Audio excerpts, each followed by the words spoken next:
अस्सलाम वालेकुम एवरीवन। शायद आप लोगों को पता हो कि पाकिस्तानी एक ड्रामा आ रहा है नया जो काफ़ी चल रहा है। उसका नाम है जमात तकसीम। उसमें होता ये है कि एक फैमिली है जिनकी एक ही बेटी है और इस लड़की को एक ऐसा लड़का पसंद आ जाता है जिसकी फैमिली बड़ी है। बड़ी फैमिली होना प्रॉब्लम नहीं है, प्रॉब्लम है उन दोनों फैमिलीज के दिमाग और वैल्यूज का अलाइन ना होना। उस ड्रामे में एक बड़ी अच्छी चीज दिखाई गई है कि कैसे ज्वाइंट फैमिली सिस्टम में एक फैमिली का लड़का वो हरास कर रहा है दूसरी फैमिली की बेटी को, लेकिन दोनों जो माएँ हैं लड़की और लड़के की वो मसरूफ हैं किचन के कामों में।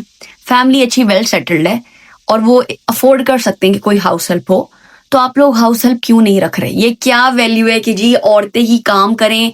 उनको होश नहीं है जिसका बेटा हरास कर रहा है उस माँ के लिए भी एक ट्रेजेडी है, जिसकी बेटी हरास हो रही है उस माँ के लिए भी एक ट्रेजेडी है। लेकिन जो एक्चुअल काम है जो माँ को करना चाहिए माँ वो नहीं कर रही। माँ जी जाके रोटियां बना रही है और उसकी रोटियों पे और उसके चावलों पे जज किया जा रहा है कि वो कितनी जबरदस्त औरत है।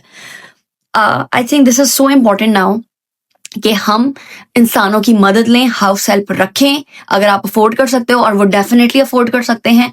और हमारा ज्यादातर ध्यान, बल्कि 100% ध्यान अपने बच्चों की ग्रूमिंग, उनकी सेफ्टी, उनकी वैल्यूज पे होना चाहिए। हम उन्हें एक अच्छा स्ट्रांग इंसान बन के दिखाएंगे तभी वो एक अच्छा और स्ट्रांग इंसान बन के आगे आएंगे, चाहे वो हमारी बेटी हो चाहे वो हमारा बेटा हो।